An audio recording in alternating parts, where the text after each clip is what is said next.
my intention for the meeting is to give as much as possible, create the space of safety where other people can share openly with transparency, with all the things, right? A healing environment, right? That's what my intention is, to create a healing environment that helps us be present and have the awareness that we need to make the changes moving forward, right? Not just cope, actually transformation from the inside out moving forward. All right.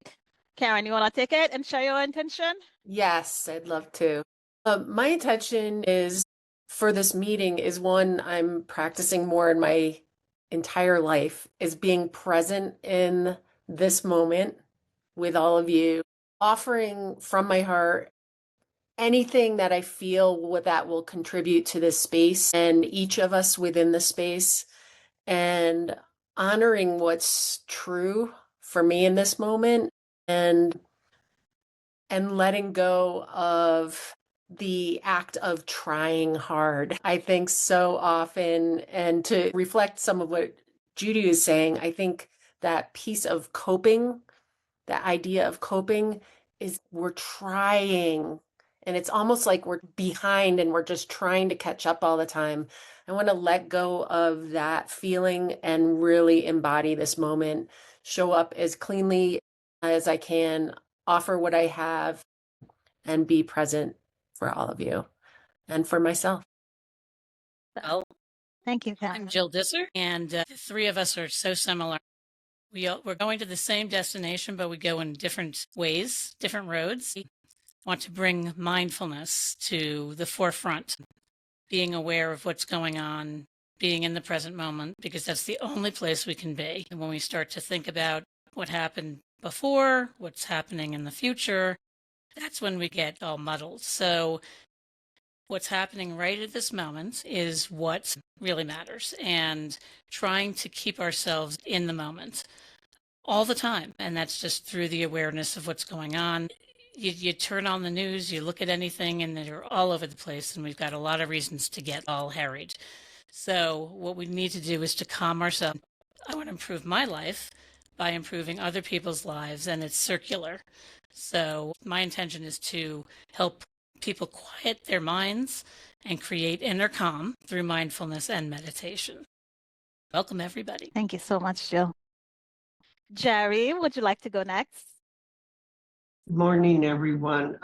Jerry here. I feel like I'm hitting my stride in this. I've been retired 11 years and I'm hitting a pace where when I wake up, it's like, what will the day bring? But instead of, I got to do this and then I got to go there and then on the way home, I got to stop and pick up this. If there's a traffic delay, it's like God's time. Everything's happening the way it's supposed to. And I have used the meditation a lot. I shared with my group, I think I broke my eardrum when I was in Brazil, and my coping was to lay very still and meditate and go, everything's okay. I had the option of seeking medical help. Meditation is something I can pick up and do, whether I'm in the grocery store line, just change my perspective about things. So looking forward to the tools I'll learn today. Thanks for hosting this. Thank you. Awesome. Thank you, Jerry. Adrian will be a new team member in the process. So thank you so much for being here, Adrian. I know we haven't officially introduced you to Karen, but we're on the call. Here's Karen. So thank you. Go ahead. So my intention is to really learn more natural ways to heal and be there as to assist others in their healing process, being on the same journey. We're not meant to go through this life alone, and to work together with each other to heal. And I just have to say, I have my coffee mug here. God is good. I signed up for this event probably a month or so ago, and I have probably had the most stressful, pain-wrenching stuff happen in the last couple of days. And I'm just like, God knew.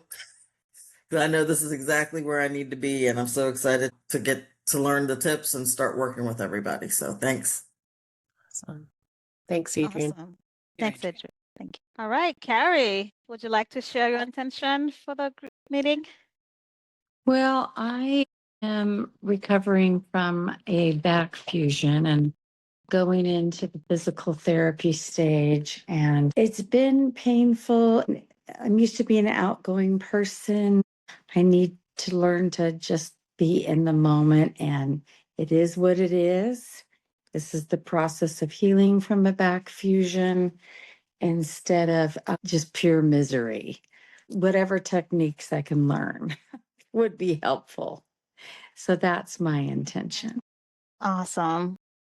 Thank you so much, Carrie. Pam, would you like to share what your intention is? If you aren't able to be on the screen or I see you came off mute, that's totally fine too. Good morning. Yay. I was reminded about this meeting and I signed up 1 minute before. Being on time is a challenge for me, so that was a major victory. I hope to learn something, and I already have. So I'm just going to keep listening. Thank you. Thanks. Awesome. Thank you so much for being here. I appreciate you all. Amazing. Okay. So what I'm hearing everyone say is, wanting to be in the present moment, right? More in the present moment and be more in tune with the life-giving force, the source of everything that's good, as opposed to misery, the negativity side, right? When I say that, that makes sense for everyone, right? We all understand that we live in a duality world. There's positive and negative. Okay, great. So as you all understand, everything is available, right? The good and the bad. But where we come in as conscious, aware human beings is making the choice to stay in alignment with the source of life, everything that's good and true and positive in this world, right? That's the life-giving energy. And that's what I mean when I say staying in the alignment with the life force. And the question I would ask to get this going, and just to be transparent with you all, I don't have an agenda. I don't have an outline. I don't think none of us do, right? We're just kind of like going with the flow, seeing what comes up. That's typically how I work. I'm a very intuitive person. So I stay connected, present. I'm just letting the information flow through me. So the first question that I'm sensing we all need to discuss so we'll be on the same page here is, where do our emotions come from? I'll start by saying they're deep inside.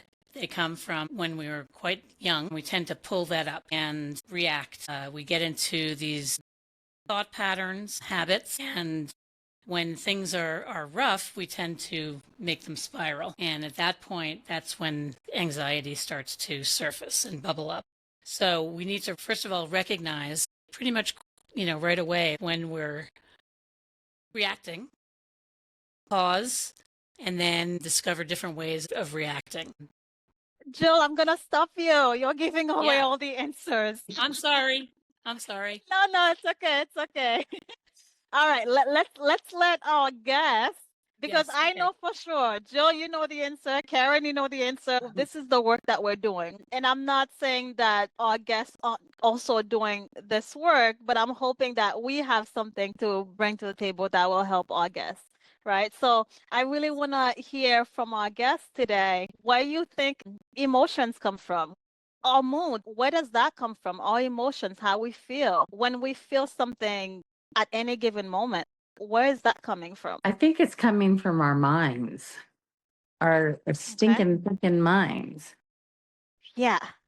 I love that you said our stinking thinking minds, right?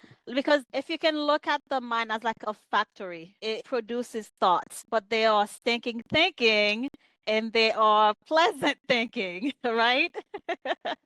So in essence, thoughts, right, is what you're saying? Yeah, okay, she's nodding her head.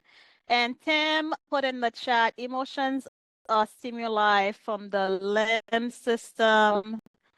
Our life experiences and early parental modeling guides our interpretations and subsequent actions. And Jerry mentions smells, sounds can trigger my emotions. Okay. What about you, Adrian? What are your thoughts? Adrian says childhood experiences. Okay, great. So now, Jill, now that we have an idea what everyone thinks their emotions come from, now we can address what's there, and I'll let you take the lead on that. Okay, so our thoughts are just that. They're thoughts. When we're able to identify what we're thinking of one word to identify that thought. And that kind of separates you from going into that emotional part. So when you're identifying it and you're labeling it, or noting it is another way of putting it, you're putting a pause to that thought.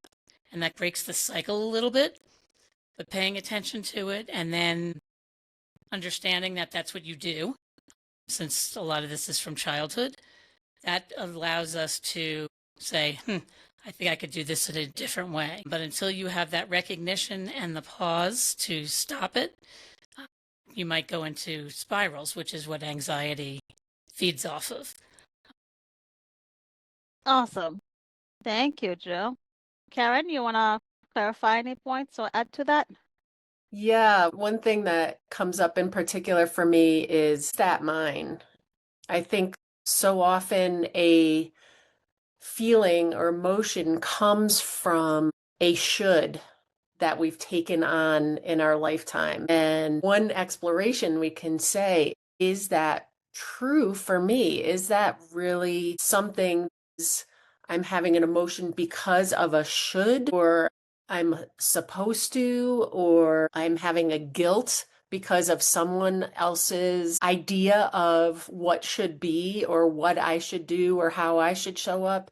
And so what I like to do in that moment is to ask, is it mine? Is that true for me? And if not, I think of shedding in life. We take on so many coats is a way. I'll just end with this piece is I think we put on a lot of coats over the years that aren't really ours to keep. And when it's not ours to keep, we can take off that coat and drop it. And the more coats you drop, the more you is showing up, and you're lighter and freer, and you get clearer over time on what do I want, what's true for me, and how do I want to move forward in this moment. Yeah. Amazing, Karen. Yes. And I couldn't agree with everything you both shared. One thing, I love the idea of thoughts as clothing item. Like it's a coat or it's a dress or something you can put on and try. And if it doesn't feel good, you take it off, right? If it doesn't belong to you, or if you don't want to keep it, you don't like it for whatever reason, take it off, right? So to that point, I would like to point out the obvious that thoughts are optional. Did you all know that? Thoughts are optional. We literally do not have to believe everything that comes to mind. We literally do not have to adopt and just go along with whatever stories come up.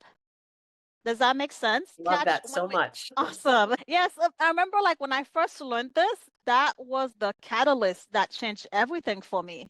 Understanding that my thoughts are optional. Yes, I'm gonna be triggered. I may have a conversation with someone.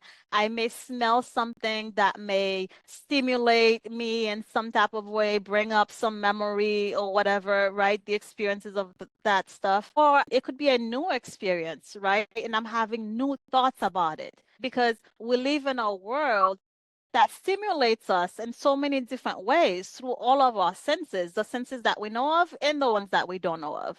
So thoughts, like the mind, I see it as like a factory. It's producing thoughts. It's narrating every scenario and circumstances we're going through, right? But as conscious human beings who are aware of themselves, we know that when we have a thought, like, what if something goes wrong?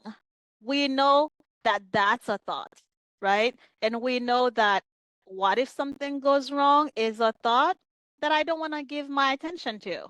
Because how is that thought going to make me feel if I dwell on it? And we can take a moment here and do the experience right now. If you take a moment right now and do it, what if something goes wrong? What if this or what if that? You can imagine how that would make you feel. right? Now, if you were to shift your perspective a bit and you say something like, oh, I know everything's going to be fine. I've done this before. I've done hard things before. I've gone through challenges before and I've come out in one piece. I can certainly go through this again. I can do this. I can do this. If something goes wrong, I know how to deal with it. Now, when that's the story, there's a different feeling tone to it, right? You guys notice that? Absolutely. Yeah.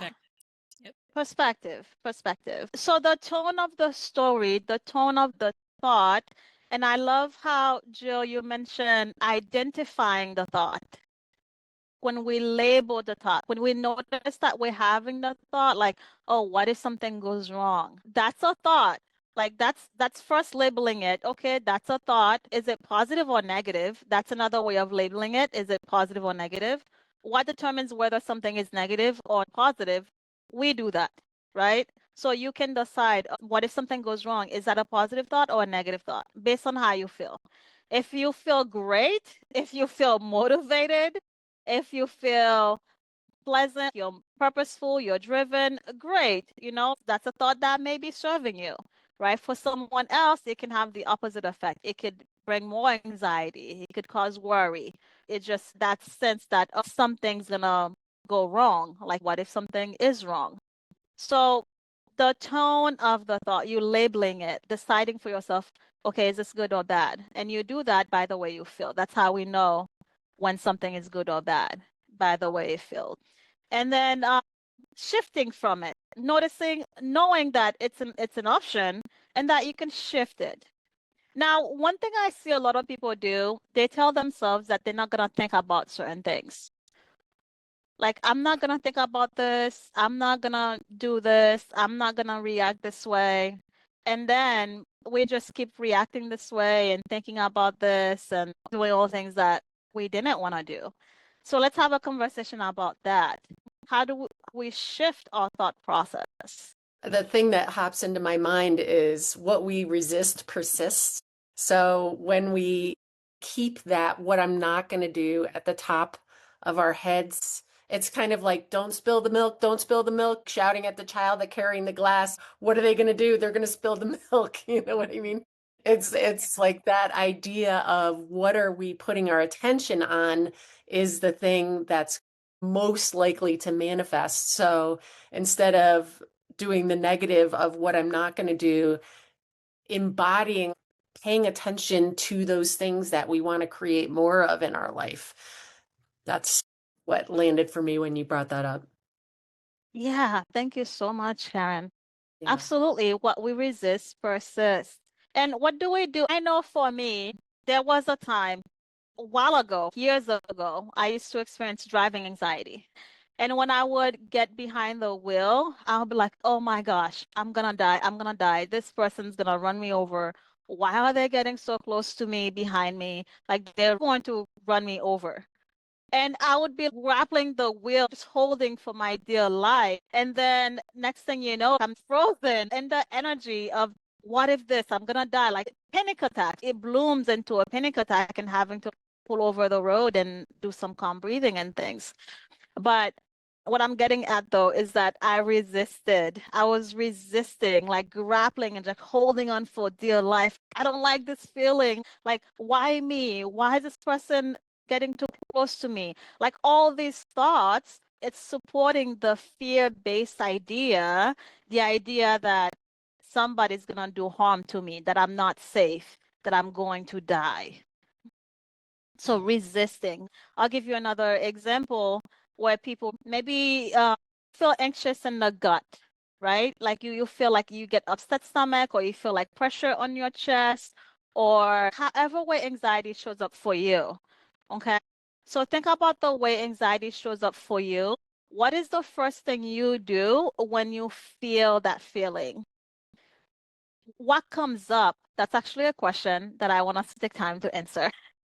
Wasn't one of those rhetorical questions you want us to answer? Nope. No it's a questions here. I think for me, when I start getting anxious, my mind starts racing and I start just going all over the place, doing all kinds of things. And what I have found that works for me now that I've learned to not just go into that feeling, but say, okay, what's really going on?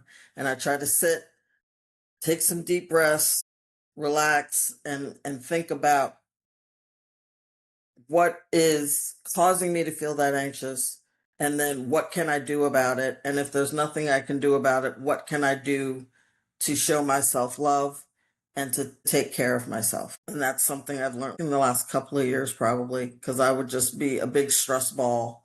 I was always tight. When you spoke about what we resist persists, and I was trying to think of, I'd heard something else along those lines, same concept, but said differently. And I couldn't wrap my mind around it, but it was that whole process that when you're like, I can't do this, or I don't have this, or if you're putting those negatives in it, not, can't, won't, don't, your mind is going to hear that part of it.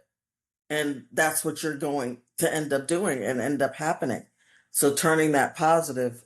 I've got a lot of stuff going on in my life right now that's outside of my control, and I've really been focusing on what is in my control. I can take care of myself physically. I can take care of myself emotionally. For me, it's community and people and reaching out and not isolating and putting myself in a little corner in a fetal ball somewhere, but reaching out, talking to people, being with people. I think I said more than what you asked. No, that's great. This is really good. One thing that you ask is what's causing me to feel this anxious? You mentioned something about resisting, how resisting something looks like for you when you say you can't do it, it won't happen when you're adding the negative to it, which is a great point. And I wanted to expand that a little bit and share real quick here what resisting might look like, because resisting, it could also be saying how much you hate feeling a certain way, right? Resisting is, in essence, dwelling in the negative. I want to say negative, but you're in the unpleasant situation and you are narrating the unpleasant situation, although you don't like being in the unpleasant situation. So because you're dwelling there, you're focused there, in essence, you are resisting, pushing away the thing that you do want, right? So when we're in the feeling, the negative feeling, anxious, feeling overwhelmed, whatever that is for you, and the story you're telling yourself about it is that, oh, maybe it won't get any better. Why me? Why does this keep happening to me? I can't do this. This is too hard. When am I gonna get a break? I hate feeling this way. Why does this always happen to me? Right? So it's the thought process associated with what is. You all have heard Abraham Hicks. She mentions how talking about what is literally what keeps what is, right? We keep talking about how bad the weather is. That's what is keeping the weather bad. And it's going to continue to be bad because we're saying it is. So it's the conscious awareness, right? We're conscious being. We are aware of these thoughts. We are aware of the tone of it. We are aware of whether that is when we take the time to pause, right? We can be aware of whether if it's a supporting thought or a detrimental thought, a thought that's not gonna support us, making things worse.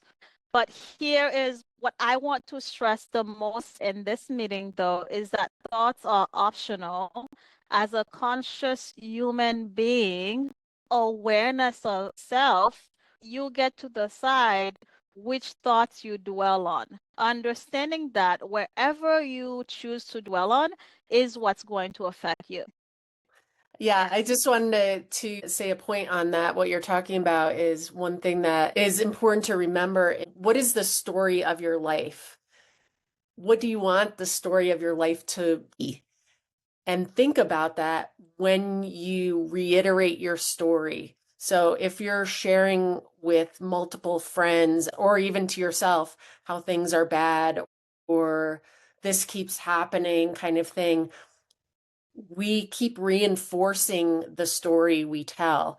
So it doesn't mean you have to just pretend and gloss over. If you have a heartfelt thing that you need to share with somebody, be real in that moment, but remember the story we repeat keeps on manifesting. start speaking to yourself and speaking to others about the story of your life that you want to exist. How do you want your life to look like? Because it's a fine line. If you hear yourself complaining or repeating the same things, negative things over and over, whether it's in your mind or this always happens to me, or I know I'm going to hit traffic again because I left later than I planned and this is always what I do, whatever it is, start rewriting the story the way you want your life to look like. Start saying the words that match what you want, not what you don't want anymore. Yeah, I'll Thanks, just say Judy. that, again, these are stories and they do change in our minds. So again, being aware of that, a question that we can ask ourselves is, what is this doing for me? Is this not good for me? Is this good for me? So asking yourself those questions, like if you put your hand on a hot stove and you burn yourself, that really hurt. Would you do it again? So if you have the habit of putting your hand on the hot stove, you're not very bright, but you have to learn from how you're feeling. So you ask yourself, is this good for me? What is this doing for me? And then being able to change that narrative. This would be better. And things change. Life is not consistent. Things are going to happen all the time. So you have to constantly be saying to yourself, is this good for me? And taking care of yourself. Yeah, I love that. Thank you. Thank you so much. I saw Carrie's head was nodding when Karen was talking. It seems like you had something to share, Carrie. You want to go ahead and share? Yeah, with my back fusion, I fear the unknown. That is my crippling fear.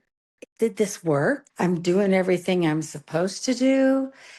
Do I just give it more time? What if this is going to be my life from now on? Even now, just speaking those thoughts out loud causes me anxiety. Doing all the exercise I can, but it's such a slow process. It's the fear of the unknown that terrifies me. Mm. And it's super real. Yeah. And I think a reframing, Yeah. just to offer something specific in this moment, Carrie, to what you just said, is a slight tweak on what you're saying to yourself is, I'm doing all the exercises and I know this is going to make a difference. I made the choice for this fusion and I'm going to trust that it was the right decision and things are going to continue to improve over time. It's like when Okay. you change something in your diet, it's like, do I feel better today? I ate a better lunch. It's trusting that over time, the right action is going to make a difference in the right direction. And so, really, you can see it's just a slight tweak on what you were saying. Yeah. It's trusting in the right action and projecting that into what's going to happen into the future. I like that. Thank you. Welcome. Was there anyone else that wanted to respond? I saw Tam wrote in the comments, for me, the fear, what's going to go wrong next? And hopefully some of the things that we've offered have helped encourage you on switching that thinking, that fear into what is possible, or, just shifting the language of what's going on in your head instead of what's going to go wrong next. It has actually. I've been thinking about it as other people have been sharing. It could easily be, well, what's gone right so far and what's going to go right next? And other thoughts that came to my head was, well, I've survived everything up to today, so it can't be any worse than that. Yeah. Yeah, it's baby steps. I think once you start thinking about these things and making little tweaks, you become more aware of what your thinking has been doing, the patterns of your thinking. And so we start to catch ourselves. It's almost like, I remember a very brief story a long time ago. Something shifted for me about what we say about our bodies. And I started noticing when friends said negative things about their bodies or shaming themselves. And I couldn't hold my tongue in that moment because I had my own experience of that.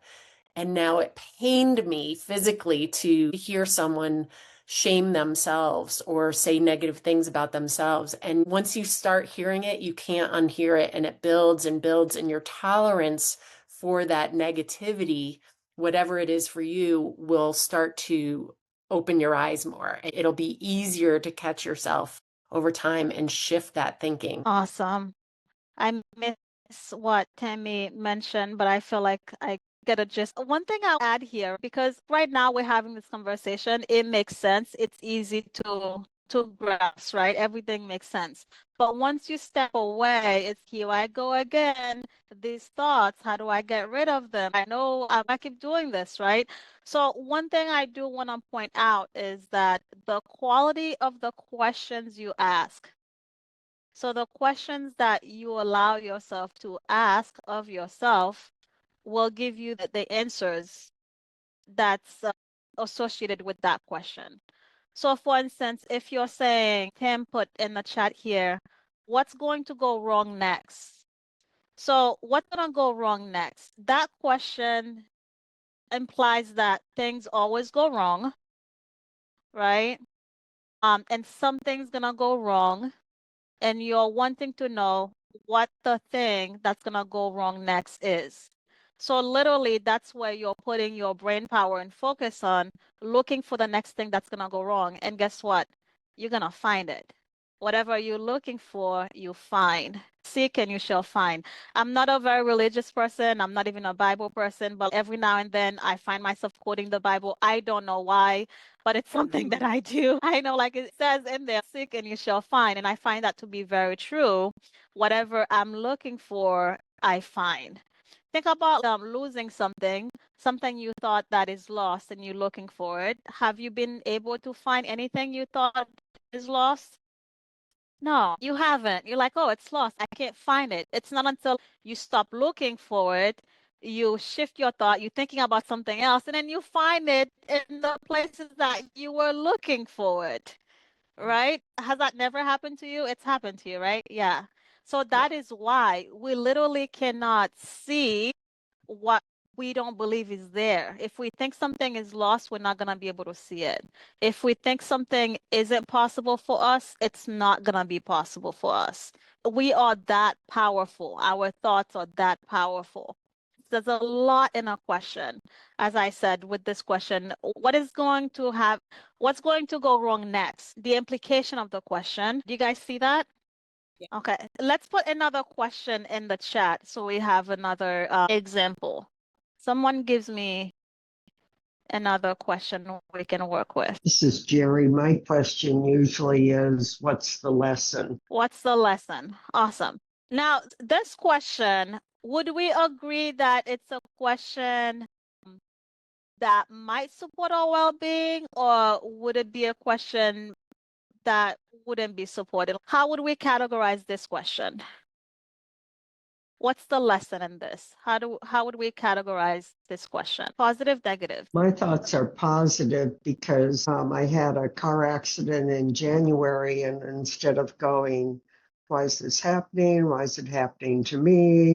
Why is it happening right now? After dealing with the medical side of it, it's like, what's the lesson? What can I learn from this instead of why did it happen? Which feels more like a victim because it happened to me. So what's my takeaway? Let's slow down here a little bit, Jerry. What I'm trying to get at is our mind come up with these questions, right? Now, going back to being aware that our brain is doing that, noticing when it's doing that, going back to labeling it. Is this helpful? Is this not helpful? Is this positive or not negative? Jerry mentioned that she chooses to ask herself, what's the lesson in this for me? Because she's gotten away from the victim-based questions like, why me? Why is this happening to me? Does this keep happening? This type of question. I think Jerry gave us the answers here too that I was looking for. It triggers positive thoughts, right? This question, what's the lesson in this, implies that there's a lesson in everything, meaning there's always something to learn, right? Now, if I am open to learning, I'm going to be receptive to the lesson, as opposed to not open to learning. If I were asking, why does this keep happening to me? Like, why me? Like, I don't want it to happen, and it sucks that it's happening. And I'm questioning, why does this keep happening to me? So I may even think something is wrong with me, or maybe I'm doomed, or I have bad luck or something. You see where this line of thinking could go, right? So the questions that we ask ourselves is very, very important. I want to go back to a previous question someone mentioned. I think it was you who mentioned this, Adrian. What's causing me to feel anxious? Now, with this question, we identify how we feel, but we're not noticing the question itself. What I'm getting at is to assess the question itself. Does that make sense? The question, what's causing me to feel this anxious, right? Now, this question implies that something else is causing me to feel anxious. Do you see that? Yeah. When we think that we have no control and something else is doing something to us, like something is happening to us, that's what creates the uncertainty. That's what it feels you don't have agency, like out of your control. It feels overwhelmed. It feels big, too big for you to handle, right? That is why whenever we give our power away, we literally will feel powerless because of it, because we're literally giving it away. Do you see that? Yeah, yeah. Okay. So questions are super, super duper important. And I know, Carrie, you mentioned another question. Is this going to be my life from now on? One of the questions you mentioned earlier with the back fusion and dealing with all the uncertainty, not knowing what's going to happen next, how soon things are going to happen. Now, with this question, when you look at it, is this going to be my life from now? What does this question imply? Well, for me, it implies I can't handle it. Is this my future? That's not positive. Yeah. That's not a positive question. I don't know how to reword that. Yeah, awesome. I think it's great awareness that you can see how asking this question, it's creating more of the feeling that you don't want, like more of the unpleasant feeling, more uncertainty for you, right? Yes. So to turn this around, I would say, I don't know either. This is not a question that I've worked with before. I'm being transparent here with you. But how I would see this to turn it around, is this going to be my life from now? How is your life now? How would you describe your life now? I'm in rehabilitation. I'm doing the physical therapy. I'm in pain a lot, but it's only Okay. been 4 months since the surgery. So that's what my life is now. Okay. Okay. Now, I hear a lot of things that you're doing, and I also hear what you're feeling. You're doing rehabilitation, the exercises, and you're feeling a lot of pain. But who Yes. are you being? What am I being? Because do you remember, mean? you're not what you're doing. You're not the rehabilitation. You are a conscious being. You're aware of yourself in the situation, doing those things. You're aware of yourself in the situation, feeling how you feel. But who are you at the core? That's the bigger question. Who am I? Who am I? Okay. Have you asked yourself that question? Not through this, no. Or you can add to it, who am I being in this experience? Who am I being? Yeah, who am I being in this experience? Okay. Am I the person who is courageous? Am I the person who is adventurous? Am I the person who is tenacious? Am I the person who doesn't give up? Am I the person who is optimistic? Yeah. I know that things have worked out before and they will work out. What do I want to believe about my Yeah, very good. I I would just say want to say that feels like a shift because when Judy's speaking those words, it's like, wow, listen to the tenacity, listen to the, I'm in this with both feet and I'm committed, and it shifts it.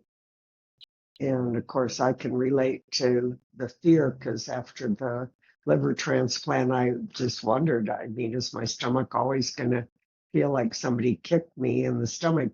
So between the fear and just answering that voice, it might, setting that aside and then looking at the qualities that allowed myself or others to walk through it, it just changes it enough to go, oh, let's look at this side versus focusing on the fear. Yeah.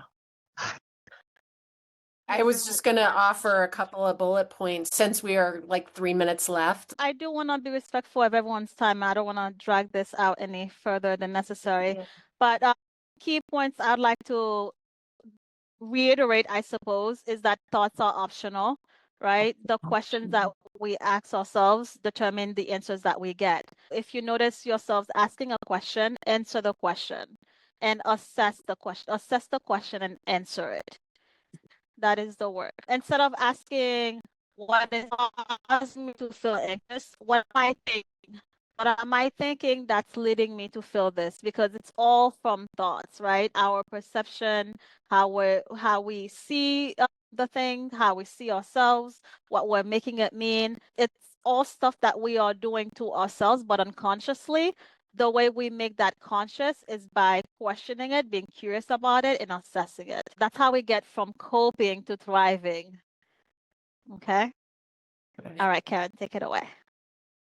Yeah, so for people that like bullet points, numbers, I love what you reiterated there, Judy, and the scope and inclusion of this. I put together just a brief checklist kind of thing that we can add to our daily life to keep us in that more of that thriving space versus grasping at threads when we're already behind kind of thing. The first one I put down was gratitude. If you can wake up in the morning, some of this is patterning on first thing in the morning and end of the day. If you can wake up and come up with one positive thing that you're grateful for to start your day, and keep it small. One thing is good. 1 to 3 things is great, but just something positive you can put into your mind as you start your day and as you end your day. That's the first one.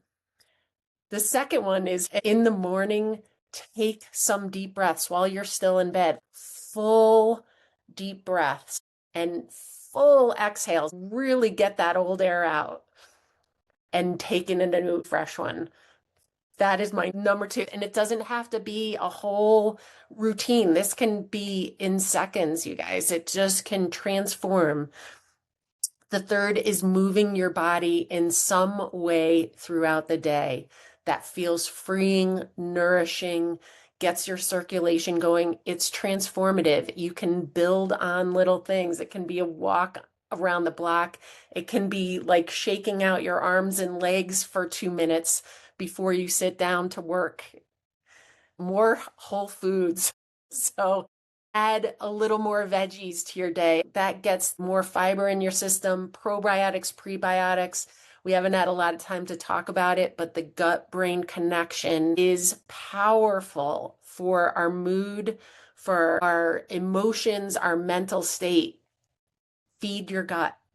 That's huge. So with that little more diversity in your diet, fermented foods, that's the 5th one. So just to reiterate, because I hate when people say I've got a list and you're like, which was which? First is gratitude. 2nd is deep breaths. 3 is move.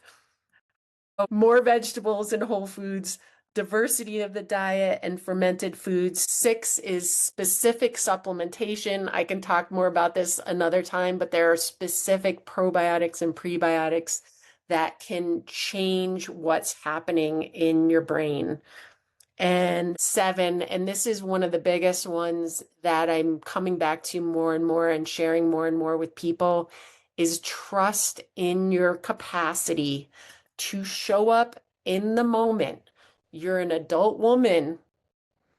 Things are going to happen in life, but you've gotten this far. Trust your ability to handle what comes your way in the moment instead of wondering, what if, or what if this happens, or that worry thing that gets us all anxious.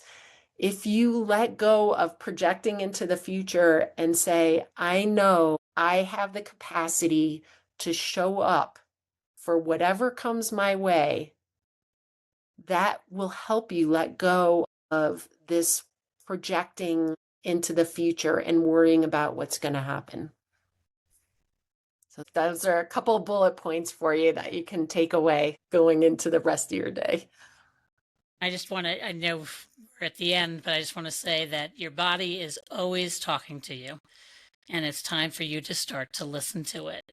So when you're aware and you act on it, you can change your scenario, bringing in that positivity. Don't try mantras and all that kind of stuff, but it's just changing how you see, how you want to see what goes forward. And that is super powerful. So listen to yourself, listen to what's going on, but being in right now and pausing and being able to change that. We lost Judy again. So she's in a hotel room, by the way, in Texas. But ladies, any other questions until we have to Thank go? you. All right, beautiful. Thank you. All right. Joining. And Thank you. This was amazing. This was. Bye-bye. So glad you're all here today. To be continued. yes, Good. thank Thanks. you. Thank you all very much. Bye-bye. Right. Bye. Thank you. You're welcome. Bye.